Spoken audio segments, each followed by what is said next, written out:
Hi, I'm Rachel Monroe, and I believed marriage meant safety, partnership, and love. I thought the vows we took meant something, that the home we built together was a sanctuary. But the day I saw my husband smirk over a steaming cup of coffee, I realized I was wrong. His plan to end me didn't just fail, it backfired in a way he never could have imagined. This is the story of how the man I loved tried to erase me, and how a simple cup of coffee revealed a truth more bitter than anything I could have ever swallowed. Before we dive into this, please like this video, subscribe to my channel, and tell me in the comments where are you watching from. The morning air in our suburban Chicago home was cold. It was the kind of chill that sinks into your bones, the kind that makes you pull your robe tighter and crave the warmth of a hot drink. I sat at our polished kitchen island, watching my husband, Daniel, move around the kitchen. He was making coffee, just like he did every morning. But this morning felt different. There was a strange energy in the room, a quiet hum of something wrong. He placed a cup of coffee in front of me. It was in my favorite mug, the blue one with a tiny chip on the rim. Steam curled from the dark liquid, carrying the rich, familiar scent. But it was his face that made me pause. He was smiling, but it wasn't his usual smile. This one was tight, a strange, knowing smirk that didn't reach his eyes. His eyes were fixed on me, watching, waiting. My gut twisted into a knot. It was a primal feeling, a warning bell clanging in the back of my mind. Why was he looking at me like that? It was just coffee. I told myself I was being paranoid, that maybe I was just tired. "Here you go," he said, his voice a little too cheerful. "Drink up. It'll warm you." I wrapped my cold hands around the mug, but I didn't lift it. I just looked at him, trying to understand the expression on his face. He leaned against the counter, his arms crossed, that same unnerving grin plastered on his lips. He looked like a man waiting for a punchline, a secret joke that only he understood. Just then, his mother, Carol, walked into the kitchen. She was visiting for the weekend, a whirlwind of cheerful energy and floral perfume. "Oh, coffee. Perfect," she chirped, bustling over to the island. "I am freezing this morning." Before I could react, before Daniel could say a word, she reached out. Her hand, adorned with a simple gold wedding band, closed around the blue mug in front of me. "This looks perfect, honey," she said to Daniel, but she smiled at me. "You don't mind, do you, Rachel? I'll get the next one." She lifted the cup and took a deep, satisfying sip, and in that moment, Daniel's world stopped. The smirk on his face vanished. It was replaced by a look of pure, unadulterated horror. His eyes widened, his face went pale, and his jaw went slack. He stared at his mother, at the blue mug in her hands, as if he were watching a bomb about to detonate. I saw his hand, the one resting on the counter, begin to tremble. He didn't say a word. He couldn't. He just watched her drink the coffee that had been meant for me. I slowly set down my own untouched cup, the one he had poured for himself. My heart was pounding against my ribs, a frantic drumbeat of fear and confusion. Something was terribly wrong. I didn't know what it was yet, but I knew, with a certainty that chilled me to my core, that I had just dodged something meant to destroy me. Carol had taken my place, and my husband was terrified. The past didn't hit me all at once. It came back in flashes, in painful, sharp memories that I had pushed down for years. As I sat in the sterile, white waiting room of the hospital, the scent of antiseptic burning my nose, I finally allowed myself to see the truth. Daniel's cruelty hadn't started this morning with a cup of coffee. It had been a slow poison, dripped into my life, year after year. I remembered the night I got a promotion at the marketing firm where I worked. I came home buzzing with excitement, holding a bottle of champagne. I told him the news, my voice full of pride. He'd looked up from his laptop, his expression flat. "Marketing," he'd said with a dismissive wave of his hand. "That's nice, honey. All that fluff and color finally paid off." The words stung, turning my triumph into something small and silly. I put the champagne in the fridge, and we never opened it. Then there was the money. He insisted on managing all our finances. He said he was better with numbers, that it would be easier that way. At first, it felt like he was taking care of me, but soon I had to ask for money for groceries, for gas, for a new pair of shoes. He would sigh, pulling out his wallet as if it were a great burden. "Another pair of shoes, Rachel? Do you really need them?" He made me feel like a child asking for an allowance, my financial independence slowly eroding until I felt completely powerless. I was a professional with a good salary, yet I felt poor. The isolation was subtle, too. My friends would call to make plans, and Daniel would always have a reason why we couldn't go. "We have that thing with my parents," he'd say. Or, "Rachel's had a long week, she just wants to rest." Slowly, the calls became less frequent. When my best friend Sarah came over one evening, Daniel was cold and distant. He answered her questions in single syllables and spent the whole night looking at his phone. After she left, he turned to me and said, "She's a little loud, isn't she?" He made me feel ashamed of the people I loved, until I started making excuses myself. I built the walls he wanted, brick by brick, until I was alone with him inside them. He mocked me in front of his family, always framing it as a joke. At a Christmas dinner, I mentioned a book I was reading. Daniel laughed and said to the table, "Rachel and her little books. She thinks she's an intellectual." Everyone chuckled, and I forced a smile, but my face burned with humiliation. He was painting a picture of me for the world. I was silly, irresponsible, and a little dumb. And the worst part was, after years of hearing it, a part of me had started to believe him. I had ignored every red flag. I had told myself it was just his way, that he was stressed from work, that he loved me underneath it all. I had made excuses for the man who was slowly erasing me, piece by piece. But sitting in that hospital, listening to the quiet beeping of machines down the hall, I knew I could no longer make excuses. The man who called me his wife had looked at me with a chilling smirk as I prepared to drink a cup of coffee. That wasn't stress. That wasn't a joke. That was something much, much darker. Hours after she drank the coffee, Carol collapsed. One moment she was laughing at a story on the television. The next she was on the floor, gasping for breath, her body convulsing. The paramedics arrived in a flurry of motion and urgent voices. Daniel stood back, his face a mask of shock, but his eyes were darting around, calculating. At the hospital, he put on a masterful performance. He held my hand, his grip tight and clammy. He spoke to the doctors with a voice full of fake concern, playing the part of the devoted son. But I was watching him. I saw the way his jaw clenched when a nurse asked what Carol had eaten or drunk that morning. I saw the flicker of panic in his eyes. A young doctor with a kind face came to speak with us in the waiting room. "We're doing everything we can for your mother," she told Daniel. "Her symptoms are severe. It looks like she may have ingested some kind of toxin. We're running a full toxicology panel to see if we can identify it." At the word toxicology, Daniel's facade cracked. His face went ashen, a deathly white that had nothing to do with grief. He dropped my hand as if it had burned him. He couldn't fake it anymore. The fear was real now. He wasn't afraid for his mother. He was afraid for himself. He was afraid of being caught. And in that precise moment, the last piece of the puzzle clicked into place in my mind. The sick feeling in my stomach wasn't just suspicion anymore. It was certainty. The coffee had been poisoned, and it had been meant for me. He had tried to kill me. The world seemed to tilt on its axis. The man I had shared a bed with, the man I had promised to love in sickness and in health, had tried to murder me.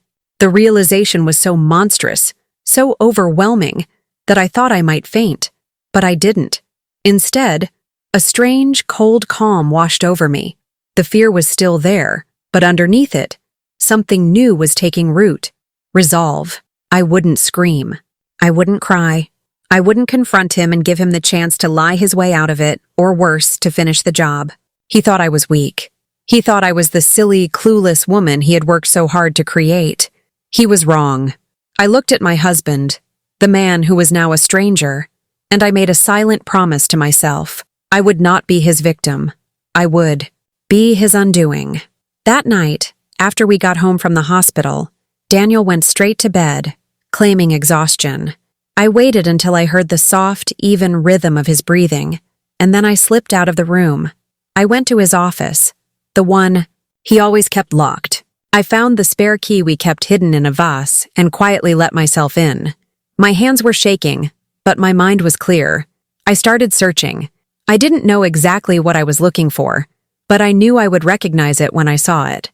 I opened his filing cabinet, my fingers scanning the labels, mortgages, taxes, car titles. And then I saw it. A folder labeled Life Insurance. My heart hammered in my chest. I pulled it out and opened it on his desk. There were 2 policies, one for him, a modest one we had taken out years ago, and one for me. It was new, dated only 3 months prior. I scanned the details, my blood running cold. It was a massive policy, worth far more than our assets combined. He had insisted I sign the papers, telling me it was just a formality, something responsible adults did. He'd brushed off my questions, making me feel foolish for even asking. And there, at the bottom of the page, was the name of the sole beneficiary, Daniel Monroe. If I died, he would be a very rich man. I took pictures of every page with my phone. Then, I remembered the arguments, the little comments he'd make when he was angry. "This would all be so much easier without you," he'd muttered once after a fight about money. Another time, he'd looked at me and said, "You'd be better off gone." I had dismissed them as words spoken in anger. Now, I saw them for what they were, threats. Next, I logged into our online banking portal. I started scrolling through months of credit card statements. It was mostly normal things, gas, groceries, restaurants. But then I found it. A charge from 2 weeks ago for over $200 from an online chemical supply store. It was a name I didn't recognize. I screenshotted the transaction, my mind racing. This was it. This was the proof. He hadn't just thought about it. He had planned it. He had purchased the weapon. I put the folder back exactly where I found it, locked the office door and returned the key to the vase. I slipped back into bed, lying perfectly still next to the man who wanted me dead. He was sleeping peacefully, oblivious. I did not sleep. I lay awake all night, staring into the darkness, the evidence burning on my phone, my quiet resolve hardening into steel. The game had changed, and I was going to win. The next morning, I called my best friend, Sarah. She wasn't just my friend. She was a detective with the Chicago Police Department. I met her at a small cafe far from my neighborhood, my hands wrapped around a cup of tea I couldn't drink. "Rachel, what's wrong? You look like you've seen a ghost," she said, her voice full of concern. My own voice was barely a whisper. "Something has happened, Sarah. Something terrible." I told her everything. I told her about the coffee, about Daniel's reaction, about his mother in the hospital. I told her about the years of emotional abuse, the things I had never admitted to anyone, not even myself. Then I showed her the photos on my phone, the insurance policy, the credit card statement. Sarah listened without interrupting, her expression growing more serious with every word. She looked at the photos, her detective's eyes missing nothing. When I finished, she reached across the table and put her hand over mine. "Rach," she said, her voice firm but gentle. "You did the right thing by coming to me. You need to be very, very careful." She laid out a plan. We couldn't go to the police officially just yet. Daniel would deny everything. And without the toxicology report, it was my word against his. But we could start building a case quietly. Sarah told me what we needed. First, the official medical reports from the hospital. As next of kin, Daniel would get them, but Sarah had ways of getting information. Second, we had to link that credit card purchase to the specific poison. "Stay in the house. Act normal," she instructed me. "Do not let him know you suspect anything. Your safety is the most important thing right now. Pretend you believe his story that his mom just got a stomach bug. Can you do that?" I nodded, even though the thought of it made my skin crawl. "I can." Over the next week, I lived a double life. To Daniel, I was the worried, supportive wife. I visited Carol in the hospital with him, holding his hand and offering empty words of comfort. I cooked his dinner. I asked about his day. I slept beside him in our bed. But every night, after he fell asleep, I was on the phone with Sarah, piecing together the evidence. Sarah worked her magic. She confirmed that the toxicology report showed Carol had been poisoned with a rare, fast-acting substance that was difficult to trace unless you knew what to look for. And the online chemical supply store? The one from the credit card statement? They sold that exact substance. The final piece was the surveillance footage. Sarah's contacts managed to secure the video from a shipping store near Daniel's office. On the day the package was delivered, the footage was grainy but clear. Daniel, walking into the store, signing for a small box and walking out. We had him. Every piece of the puzzle was there, laid out in a neat, undeniable pattern. The motive was the insurance money. The weapon was the poison he'd bought online. The proof was on the surveillance tape. One evening, I decided to test him. Carol was stable but still very weak in the hospital. Daniel was sitting in the living room watching TV, looking relaxed for the first time in days. He thought he had gotten away with it. I walked in and sat down across from him, my heart pounding, the folder of printed evidence hidden behind a cushion on the chair. I kept my voice calm and casual. "You know, I was just thinking about that morning," I said. "It was so strange. Why were you watching your mom so closely when she drank that coffee? You looked terrified." His head snapped up. His relaxed posture vanished. "What are you talking about?" he snapped, his voice sharp and defensive. "I was worried. My mother was visiting. Of course I was watching her." "It didn't look like worry, Daniel," I said softly, pushing a little. Harder. "It looked like fear." That's when he lost control. He shot up from the couch, his face contorted with rage. "You're being ridiculous. You're paranoid, Rachel. You're always overthinking everything, making things up in your head. Maybe you're the one with the problem." His aggression was the final, absolute confirmation. He wasn't just lying. He was trying to turn it around on me, to make me feel crazy. It was the same tactic he had used for years, but this time, it didn't work. I didn't flinch. I just looked at him, my expression unreadable. I let his anger wash over me, and I stayed, silent. Behind my back, my fingers tightened on the folder of evidence. He had no idea that his world was about to come crashing down. The day of the trial was overcast, the Chicago sky a flat, unforgiving gray. I walked into the courtroom feeling a strange sense of calm. The fear was gone, replaced by a quiet, steady resolve. Daniel was already there, sitting beside his expensive lawyer. He caught my eye and gave me a small, smug smile. He still thought he could win. He still thought he was smarter than everyone else. But his confidence began to crumble as the prosecutor laid out the case. First, the doctor from the hospital took the stand, explaining in precise medical terms the nature of the poison found in Carol's system. He described how it would have been fatal if she had consumed the entire cup. Next, a financial analyst detailed Daniel's mounting debts and the massive life insurance policy he had taken out on me. The motive was no longer a theory. It was a number printed on a page. $2 million. Daniel's face paled. Then came the credit card statements and the surveillance video. The courtroom was silent as we watched the grainy footage of my husband signing for the package that contained the poison. The smug smile was completely gone now, replaced by a sheen of sweat on his forehead. Finally, it was my turn to take the stand. I walked past Daniel, not looking at him. I sat down, folded my hands in my lap, and looked at the jury. I told them everything. I spoke in a clear, steady voice, describing the morning with the coffee, his strange behavior, and the years of subtle cruelty that led up to it. I didn't cry. I didn't raise my voice. I simply told the truth. The prosecutor asked his final question. "Mrs. Monroe, why do you believe your husband did this?" I finally turned and looked directly at Daniel. His eyes were wide with panic. He was no longer the confident, controlling man who had dominated my life. He was small, and he was afraid. He thought I was worthless, I said, my voice ringing with a strength I never knew I had. He spent years making me believe I was nothing. Without him, he thought he could erase me, collect the money, and start a new life. Instead, I paused, letting the words hang in the air. He erased himself. The most painful part of the trial was when Carol took the stand. She had recovered, but she was frail, a shadow of the vibrant woman she once was.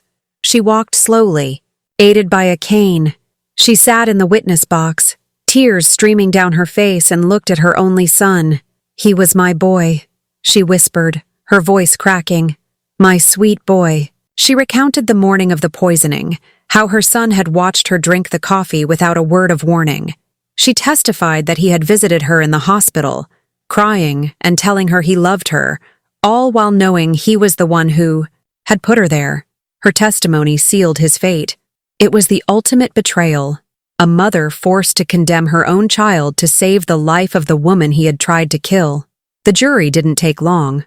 When they came back, the verdict was guilty on all counts. Daniel sat stone-faced, his jaw clenched, as the judge sentenced him to prison. He didn't look at me. He didn't look at his mother. He just stared straight ahead as his life ended. I walked, out of the courthouse and into the cool afternoon air. I was no longer the silenced wife, the woman who made excuses, the victim in a story written by someone else. I was a survivor. I had chosen truth over fear, and in doing so, I had found my voice. I rebuilt my life from the ground up.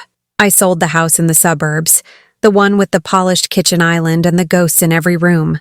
I moved into a small apartment in the city with a big window overlooking the lake. Some days, I just sit and watch the water, the endless expanse of blue reminding me that the world is so much bigger than the prison he had built for me. I am free. It's a freedom I never knew I was missing. It's in the small things. Buying a pair of shoes without asking permission, having my friends over for dinner, reading a book without being mocked. My life is quiet now, but it is my own. He wanted to end me with a cup of coffee. He thought he could pour my life away like a bitter drink, but I survived. I drank freedom instead. If you've ever trusted the wrong person, let this story remind you. Silence is power until the truth is ready to speak. Drop a comment, like, and subscribe for more stories where betrayal meets justice.